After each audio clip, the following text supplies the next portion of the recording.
Good morning, everyone, and welcome to the European crossover webinar. And I just noted in the chat room, interesting to see, I mean that sincerely, to see the euro at the highs here. Now, those aren't the highs for the week, although they're just about there. We'll take a look real quick. A little bit more of a focus on the daily.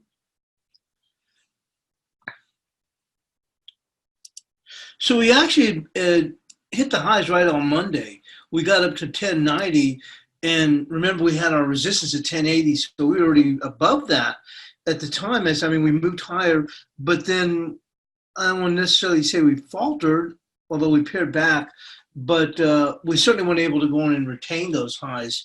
And we've been sitting there really all week long with the exact same analysis, because the downside was, I believe it was 1035 on the bias chart support, and it's just been staying in a relatively tight range, which is really the same thing that goes for the cash dollar index. As you know, they both, essentially trade inverse to each other, as the euro comprises 56.4% of the cash dollar index. So both of them have just been sitting there like a bump on a log, pretty much for the week.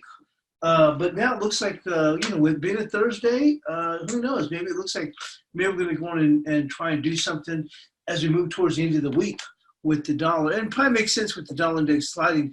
The dollar index in itself, we'll take a look at that, is at 97.79. But you can see it's just like, once again, I mentioned inverse. It's, kind of pushing towards its lows for the week, although it hasn't made those lows of the week, almost like literally a mirror image of the euro to a certain extent.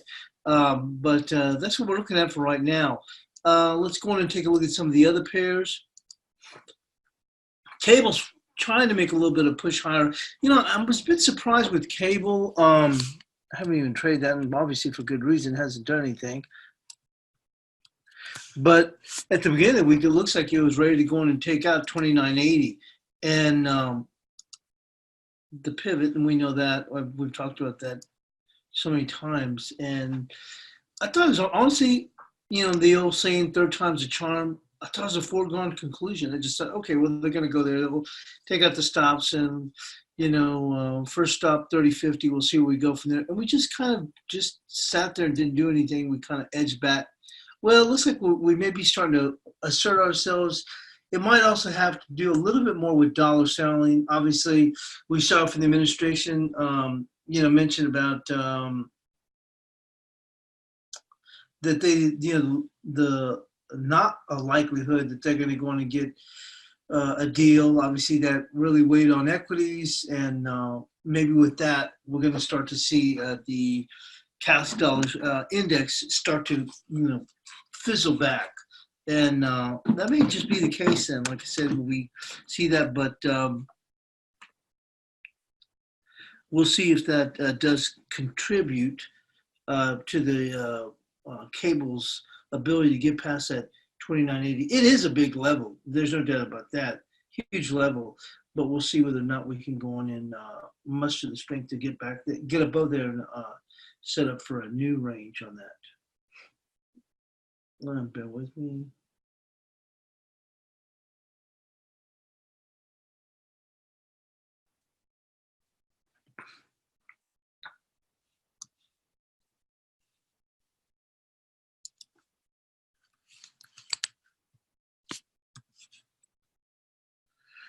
And dollar yen, I'm actually a bit surprised that dollar yen's even holding up at these levels. I would have thought dollar yen would already be, below 108 in light of where equities are. So it's kind of a little bit of an oddity, to be honest with you. I thought, considering how much dollar yen has been ignoring this rally, thought once we started to get some legs on the downside, we actually, at the very least, I would have expected us to already punched it below 108. So it's rather interesting to see where we're at. Speaking of, we've seen the equities going in pair back. We saw a pretty good little pair back when the administration said, hey, we may not get a deal. And we pulled down to around that 30.97. Then we took another dip, which we found some nice support at 30.93, popped up, kind of faded again. We reasserted ourselves. And then in Asia, if you missed it, I don't know if it's Lou or the assistant for Lou or whoever said, "Hey, you know what? We think that there's still a possibility, or that he was that they can potentially still do something with the trade deal." So we saw a quick pop up, pair back, a pop up again, and then we've been fading for most of the morning. We're seeing the market kind of stabilize a little bit here, whether it's in the Dow or the Dow Jones futures. Gold has been relatively sanguine here. I would have thought that with that news, we would have probably bolted up into the upper 1480s, right at 1490. But surprised that we haven't really taken off like crazy. Crude saw a nice rebound, and actually, despite the news, and we saw one heck of a rebound. Despite the news, which we would have thought that had been negative, especially since gold actually responded to the upside. You can see mentioned this on the FX Daily Roundup. We even had a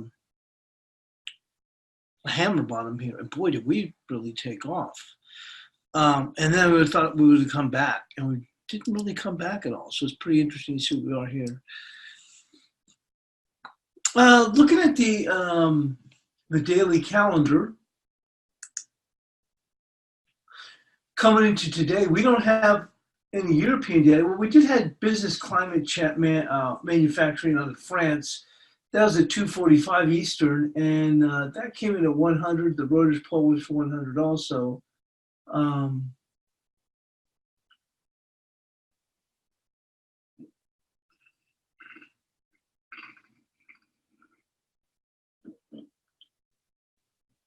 We do have UK net borrowing.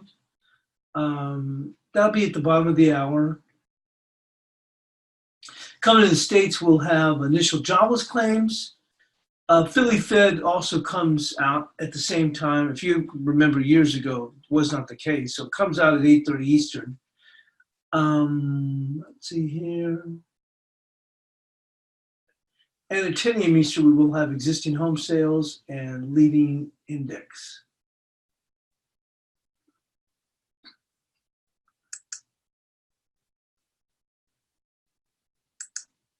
With that, let's go on and take a look at the news.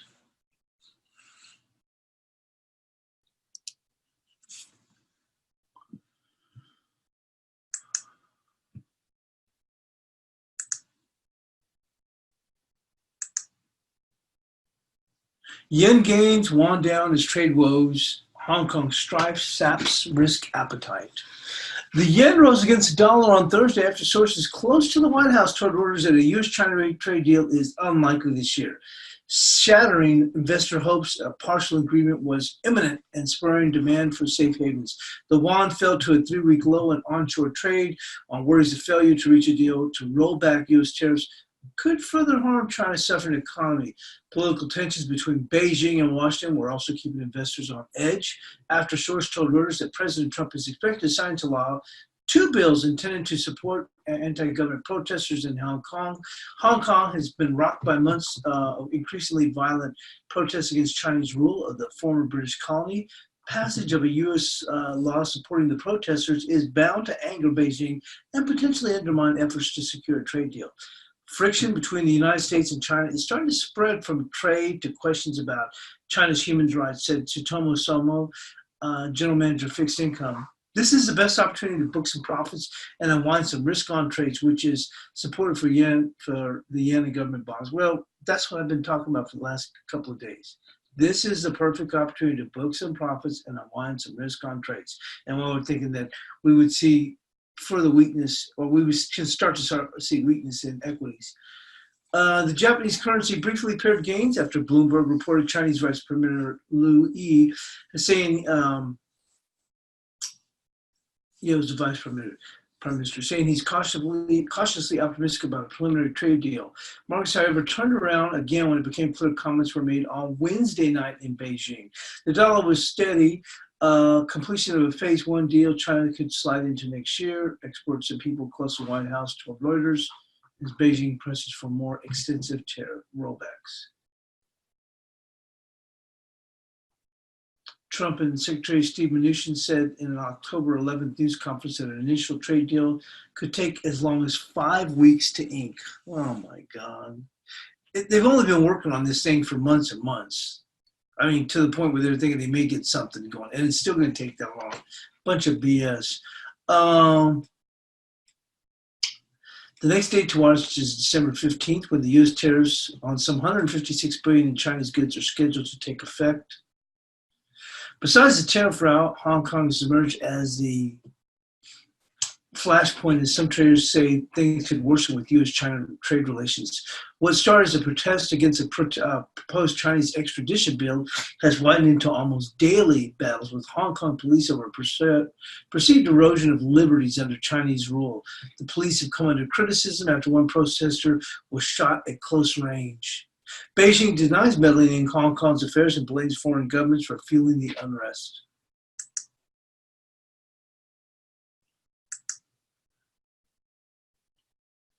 And the morning bid, let's get to that.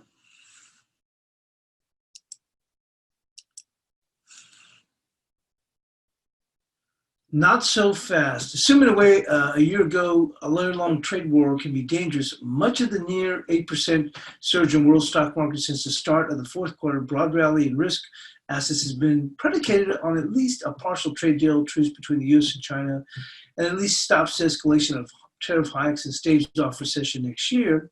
Indeed, most of the relatively benign 2020 investment outlooks are based on the same baseline assumption. Not so fast. A much touted phase one agreement that markets bets would be placed by mid-November looks to indices at one point late Wednesday. A deal could now be pushed into next year, leaving the prospect of another round of U.S. tariff hikes on Chinese goods kicking on December 15th. The key sticking point is the extent to which China was willing to make further concessions to ensure a rollback of existing tariff rises. Asked on Wednesday about the status of the Chinese deal, President Trump told reporters, "I don't think they're stepping up to the level I want." Westmore, Washington remains enthralled in the impeachment proceedings against Trump, and while a few expect the president to be ultimately removed from office, there's speculation about how much revelations from the proceedings will damage the re-election chances of next year's Wednesday's testimony by U.S. Ambassador to European Unions described the broad involvement at the upper levels of the Trump administration in a pressure campaign against Ukraine at the center of the inquiry into the president's alleged attempt to seek foreign interference by forcing Kiev to investigate the son of his main political opponent, Joseph Biden. Combination of the trade jolt and political proceedings saw Wall Street record its worst day in a month, even though it recovered some of the sharp losses, down 0.4. 10-year yields skidded as low as 1.7070. And with that, we'll just move into the analysis.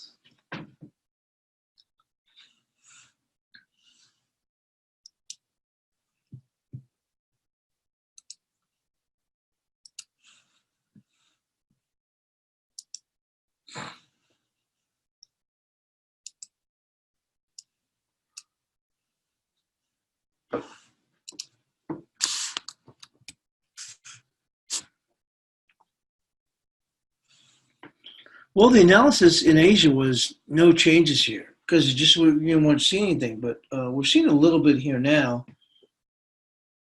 And so we look at the analysis for the bias chart.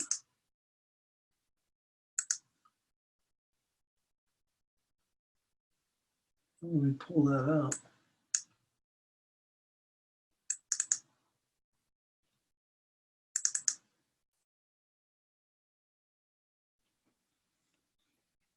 So on the upside, let's go and move into the 2-hour chart and see what we can try and stretch to.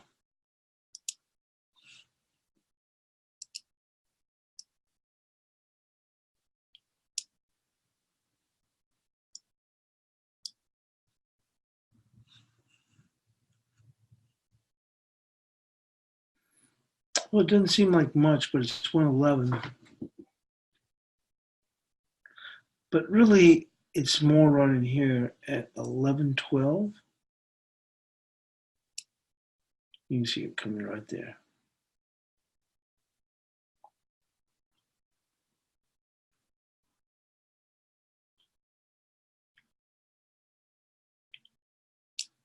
So let's mark that for 1112 for the resistance for today.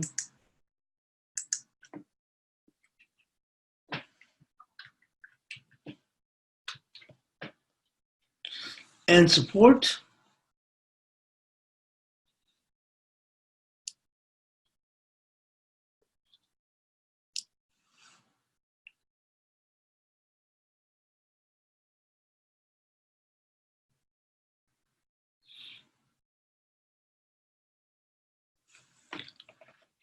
It's going to be 1058.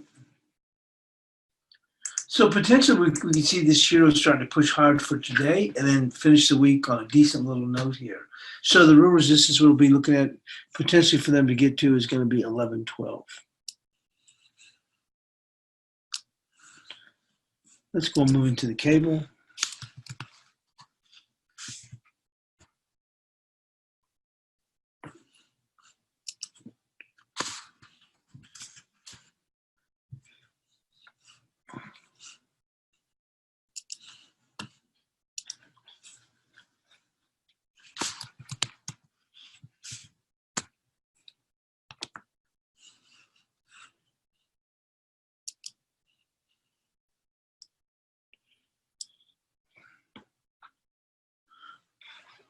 Well, until we do it, it's still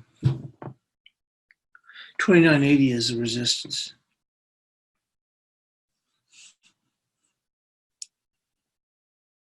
Right there. And until we get past there, it's still going to be resistance. There's no need to change that.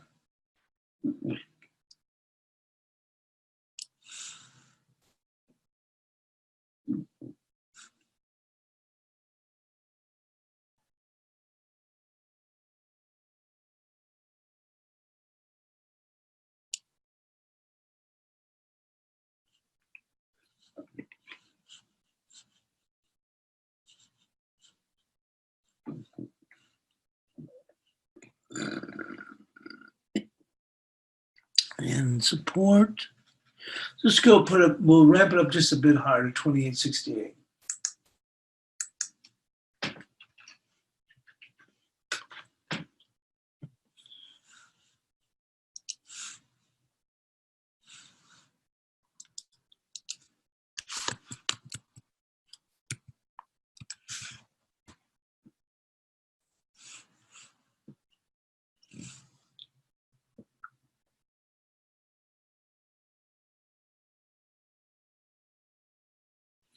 And no changes here in Aussie. We're just dead in the water. Look at that. Just,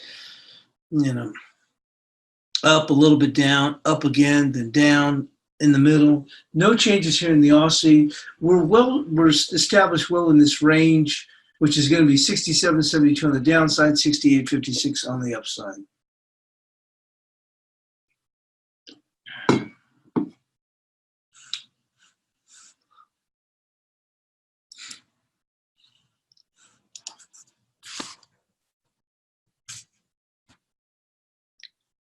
We are seeing a little bit of a push here with the Kiwi, and bear with me.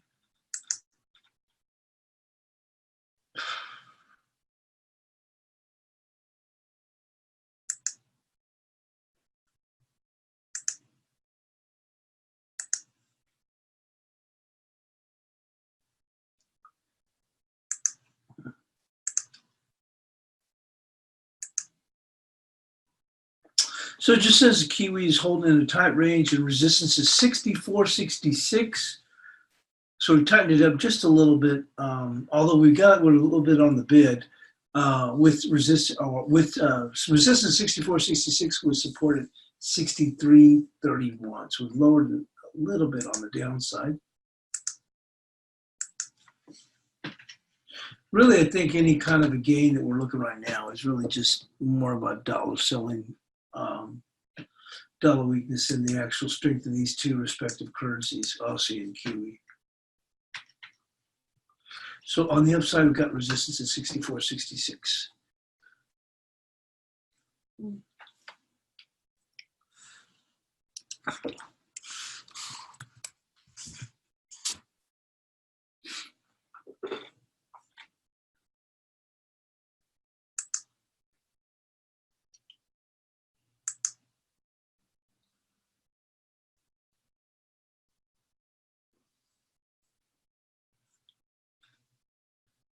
Okay, the dollar CAD. Dollar CAD continues to push its turnaround run. Thursday's resistance will be 33.36. You can see we've come pretty close to there. Followed by 33.82. Support is going to be 32.63. So 33.36 on the upside. Already had a pretty good strong run here already in dollar CAD.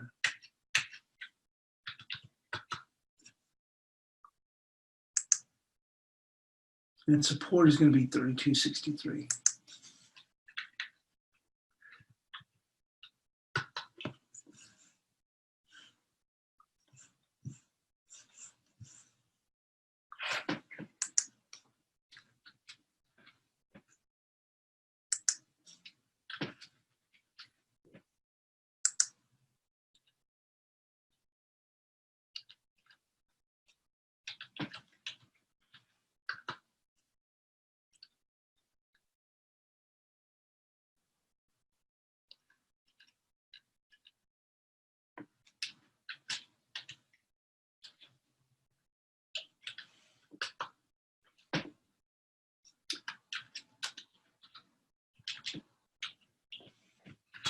Okay, and let's go and move into the dollar peso.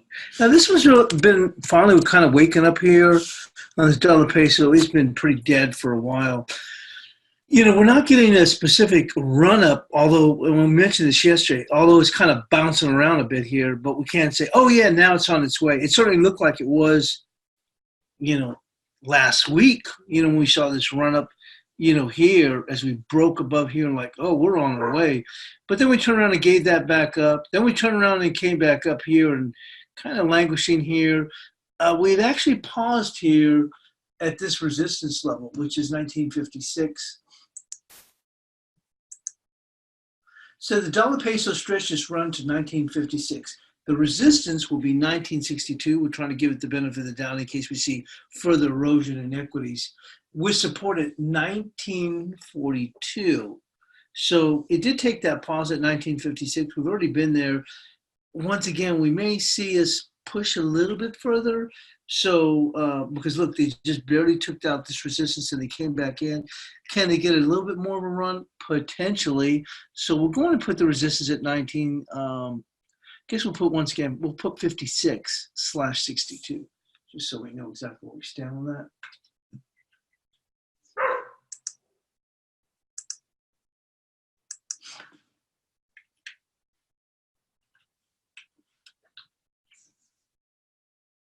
And support is going to be 1942.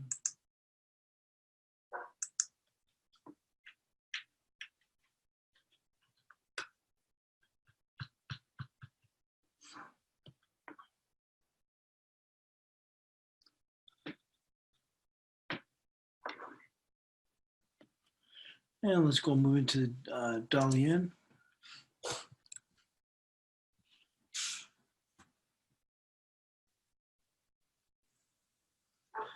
This is a bit of a surprise at this point. I would have expected a bigger reaction here. I would have already expected us to have gone sub 108. I really don't get this one here. Now, we've been talking about for, you know, 2.5, almost 3 weeks about, you know, hey, it can't rally. I mean, it should be at above 111. I mean, it's questioning the moves here, and you know, in the moves that we've seen up here in the equities. But once equities started to pare back, and they already said, hey, look, we're not even sure a deal will going to get done this year. It's not likely. And I would have really thought that would really let this thing slide. We'd already gone sub 108 at least. And here we are at 108.51. This one I really don't get here. This is a bit of a head scratcher.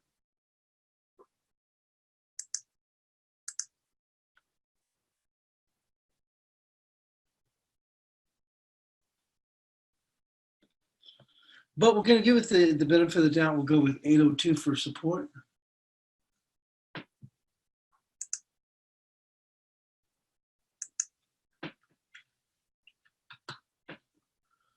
And resistance is going to be 868.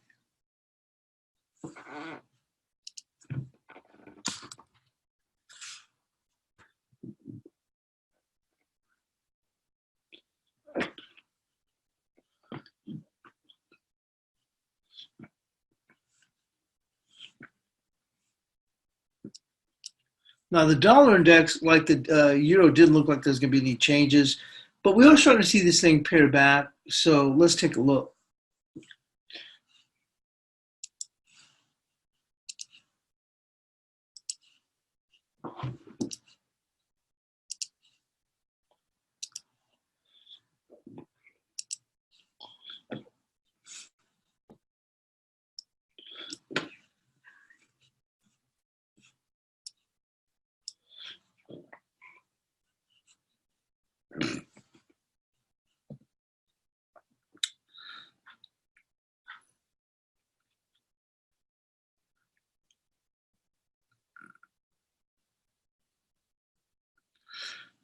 We're actually going to go right here, right coming in right there, which is going to be 97.50.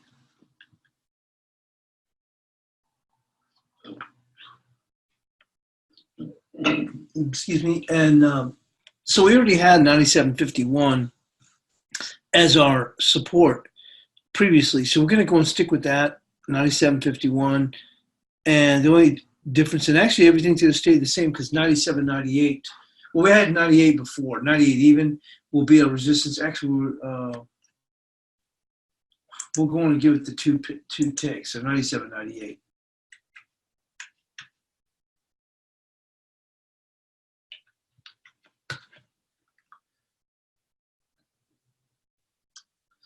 And with that, let's go and move into the cross rates.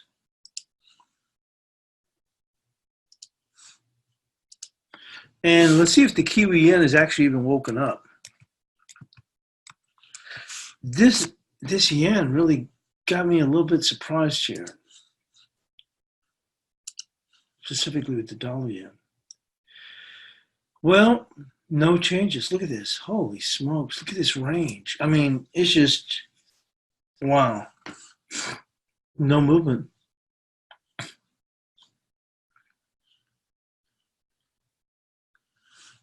No movement whatsoever. Kiwi yen. You pull this back, you can see like, look, we're just stuck. And we've been stuck like that for 3 weeks. So Kiwi yen stays the same, 70.48 on the upside, 68.89 on the downside. No changes. With that, we'll go on and take a look here with Euro yen.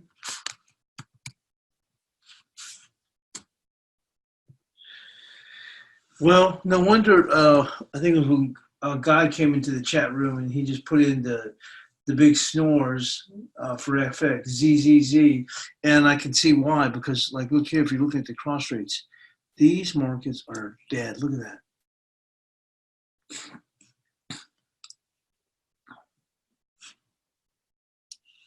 No changes here in Euro yen. This used to be quite the high flyer too. I mean, if you look here, and then look at this little tiny area for the last few days, which is literally dead money. Look at that. When you pull it out, you see here, there's still nothing. Even on tight days, you would see the market continue to drift, in this case, drift lower, go in one direction, and then a big fall. You see that, and steady, going higher, pull back, and look, we're just stuck dead in the center.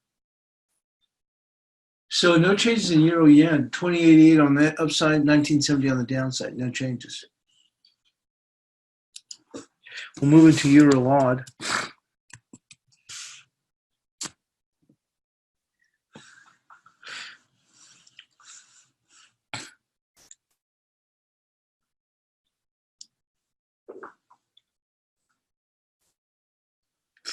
Well, resistance still remains at 63.41.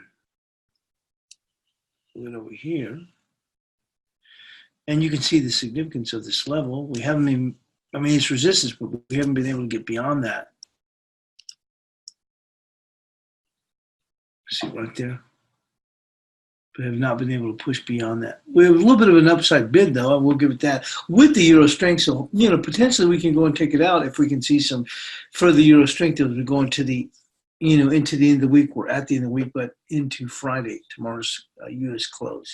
See if we get something there. On the downside, we've had 61.48. We're actually going to go and move it up a little bit higher. So support's now going to be right there, 6209. 6209.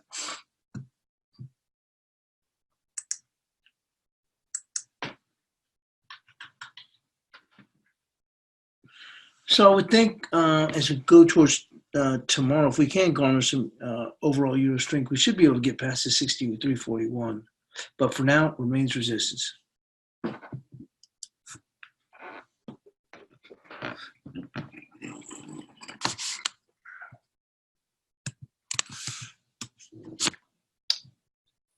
Well, Euro Kiwi is just weak and staying weak.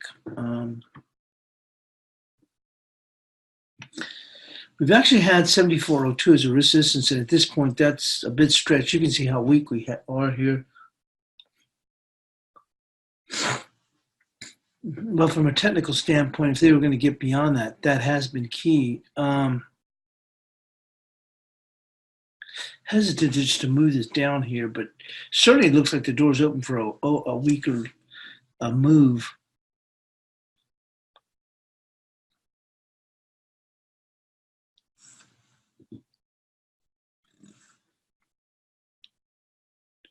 You know what, I'll tell you what, we'll go dead center right here across these touches. It's going to be 73.56.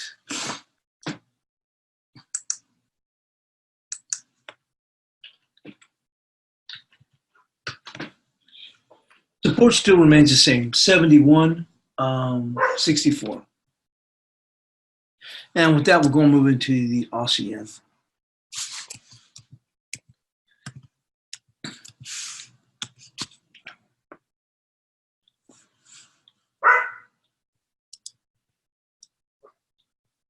And no real movement here in the Aussie yen either. Look at that, just dead.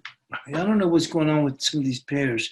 They are simply not even moving.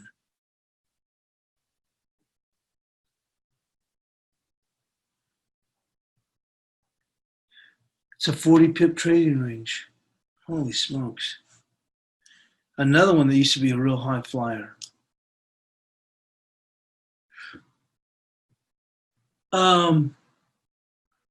We did have our support at 73.57. We're kind of pushing that a little bit lower.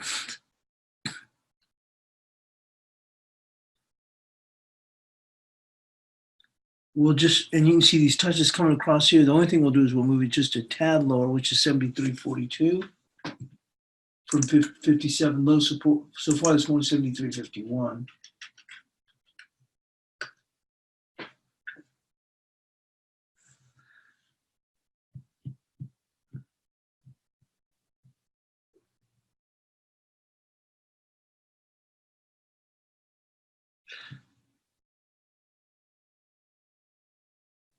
And resistance is going to be 74.42.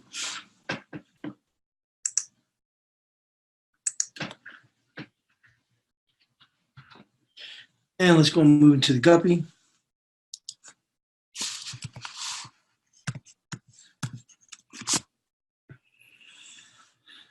Well, yeah, it looks like we've woken up just a bit here. Interesting. Because I tell you what, I must be sleeping or something, but I could have sworn this thing had already dipped yesterday. Maybe I was dreaming and I saw something else.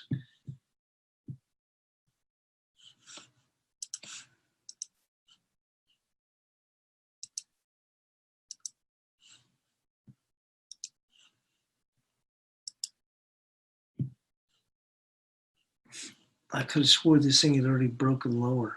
Interesting. Upside is going to be 40.63. Downside, we had this 39.68. So we're still holding there. I could have sworn, I mean, I guess I must have dreamt. I thought that we, not broken a significantly low, but I thought we'd already gone to the 38. So I guess I must have dreamt about that or something.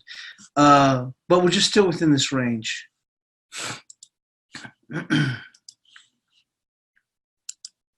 You can see that.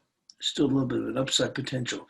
And if we can finish out the week, maybe we'll start to see this thing move a little bit higher. Obviously, probably also a little bit of yen weakness will help. Not yen weakness, I was referring to yen strength, actually, which actually work counter to that. Let's go on and take a look at the sterling odd.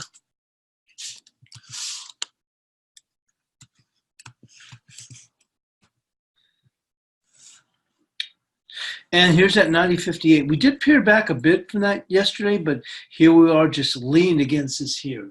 And we actually lowered it to yesterday to 89.88, but we've got 90.58 here.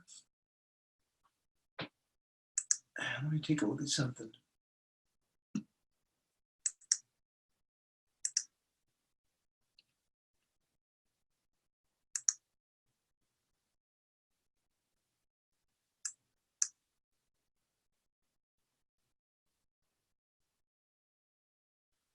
Yeah, so we'll put it back at 90.58.